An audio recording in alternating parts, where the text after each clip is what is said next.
Là, on va calculer la limite quand x tend vers 7 de 1 sur x moins 7.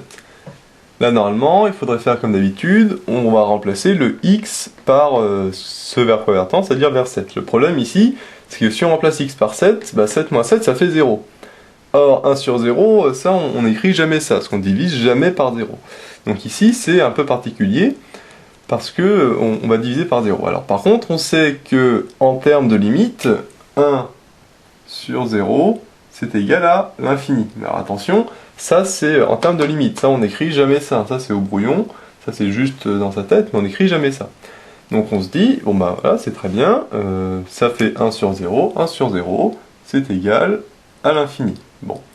Le problème, c'est que c'est plus l'infini ou moins l'infini. Alors, pour savoir si c'est plus ou moins, on fait la règle des signes avec la fraction. Alors, au-dessus, le 1, il est positif, mais en dessous, x moins 7, ça fait 0, on a dit. Mais 0, c'est ni positif ni négatif. Donc là, on ne peut pas savoir. Donc, là, pour savoir si c'est positif ou négatif, il va falloir faire deux cas. Il va falloir faire le cas x supérieur à 7, et après, il va falloir faire le cas où x est inférieur à 7. Alors, on va commencer par le cas où x est supérieur à 7. Alors ici, c'est très simple. On dit que si x est strictement plus grand que 7, bah x moins 7, c'est supérieur à 0. On fait passer le 7 à gauche, donc ça devient moins 7. Donc ça fait x moins 7 supérieur à 0. Alors on a fait x moins 7 parce que ici on a x moins 7. Donc là, on voit, bah, on sait que x moins 7 est positif. D'accord? Donc en fait, c'est comme si c'était 0 plus. Et donc du coup, le 1 est positif, le x moins 7 est positif, et donc positif sur positif, ça fait positif, tout simplement. Alors maintenant, il faut faire la deuxième limite. La limite quand x tend vers 7, mais par valeur inférieure, c'est-à-dire le x qui est inférieur à 7. Toujours de 1 sur x moins 7. Donc là, on fait l'inverse, on dit x inférieur à 7. D'après ça, donc donc du coup, x moins 7, il est inférieur à 0.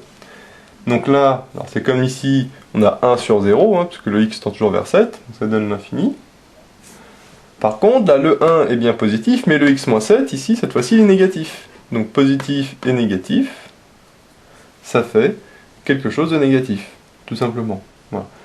Donc, on voit que là, il y a deux limites différentes, suivant que le x tend par valeur supérieure, c'est-à-dire x plus grand que 7, ou par valeur inférieure, c'est-à-dire x plus petit que 7. Alors en fait, ce type de fonction, hein, 1 sur x moins 7, ça ressemble à peu près à ça. En fait, c'est comme la fonction 1 sur x, sauf qu'elle est décalée ici en 7. Donc ici on a 7, et en gros ça fait un peu comme la fonction 1 sur x, un peu comme ça. Bon. Là, ce qu'on voit, c'est que x plus grand que 7, ça veut dire que au-dessus de 7, c'est par là. Donc là, x tend vers 7, mais par valeur supérieure, c'est-à-dire on tend comme ça, là. On se rapproche comme ça. Et donc là, on voit bien que la fonction, elle tend vers plus l'infini. Donc c'est bien ce qu'on a vu ici. Par contre, ici, on tend vers 7, mais le x est plus petit que 7. Donc plus petit que 7, c'est ici. Donc c'est-à-dire, on vient comme ça, hop, et on descend. Et donc du coup, on voit que ça tend bien vers moins l'infini. Donc c'est bien ce qu'on retrouve à ce niveau-là. Voilà. Donc ici, ça c'est un type de limite qu'on a souvent à calculer, donc il faut bien savoir faire ça quand on a comme ça le dénominateur qui tend vers 0, comme ici, puisque si on remplace x par 7, ça fait 0. Alors, ce qu'il faut retenir, c'est que le 1 sur 0, lui ça fait l'infini, mais bien sûr en termes de limite, hein, on n'écrit jamais ça sur une copie. Après, le but c'est de savoir est-ce que c'est positif ou négatif. Voilà. Alors du coup, ici, pour savoir si c'est positif ou négatif, il faut bien faire la distinction x plus grand que 7 et x plus petit que 7. Voilà. Et du coup, ça va donner plus ou moins. Et donc pour ça, il faut appliquer la règle des signes à chaque fois. Dans le même style, on peut calculer la limite quand x tend vers 3 de moins 2 sur moins x plus 3. Alors ici c'est pareil, si on remplace le x par 3, ça nous fait moins 3 plus 3, ça fait 0. Donc là on a encore une fois 1 sur 0. En fait, on se souvient hein, qu'on a dit que le 1 sur 0, ça valait l'infini. Bon. Alors ici, c'est pas 1, ici c'est moins 2, mais de toute façon, les constantes, dans tout ce qui est limite, ça ne change strictement rien. Hein, c'est comme si on multiplie l'infini par moins 2, donc ça revient strictement au même. Donc là, comme tout à l'heure, hein, ça va donner l'infini, puisque ça va donner une constante sur 0. Bon. Alors non, il faut encore savoir est-ce que c'est plus l'infini ou moins l'infini. Donc là, comme tout à l'heure, il faut faire les deux cas, c'est-à-dire x plus grand que 3, et après on fera x plus petit que 3. Alors là, c'est parti, on fait comme tout à l'heure, on dit que x est plus grand que 3. Alors attention, ici, faut pas passer le 3 à gauche pour faire x-3, parce que tout à l'heure on avait x-7, donc c'est ce qu'on a fait, mais ici on n'a pas x-3, on a moins x plus 3.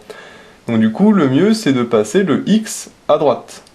Comme ça, le x devient moins x, donc ça fait 3 moins x. C'est comme moins x plus 3, on peut réécrire en dessous, ça fait moins x plus 3, qui est inférieur à 0. Voilà. Alors du coup, maintenant, qu'est-ce qu'on voit là? On a le moins 2 qui est négatif, et on a le moins x plus 3, qui lui est aussi inférieur à 0, donc négatif.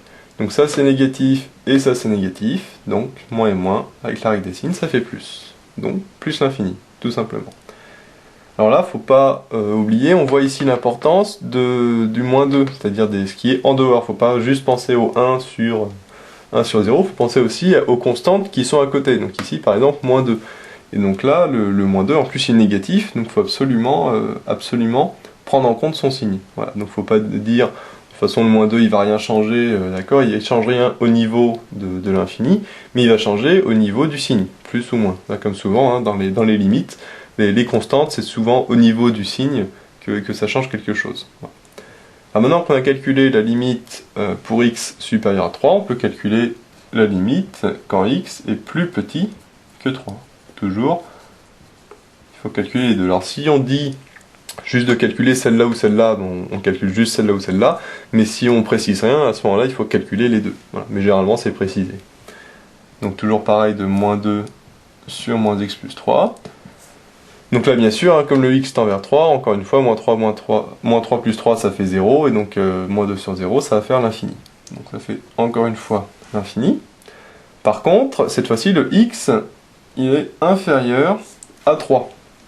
Donc là, on va faire pareil, on va faire passer de l'autre côté. Donc ça fait 0 inférieur à 3 moins x. Donc on peut écrire hein, moins x plus 3 supérieur à 0. 3 moins x ou moins x plus 3, c'est exactement pareil, mais c'est mieux d'écrire moins x plus 3, parce que nous on a ici moins x plus 3.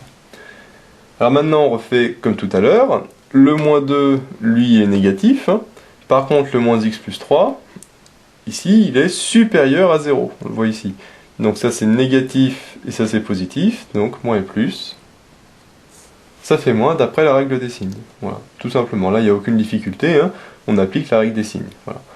Alors par contre, il faut bien voir que ici c'était moins x plus 3 et pas x moins 3 comme tout à l'heure par exemple. Donc il faut bien retrouver l'expression que l'on a ici dans la fraction. Faut pas faire n'importe quoi. Voilà. Mais sinon la méthode pour les deux, elle est exactement la même. Hein. Faut juste faire attention après au signe. Voilà. Il faut bien se souvenir que le 1 sur 0 c'est l'infini, mais encore une fois, ça on ne l'écrit que au brouillon.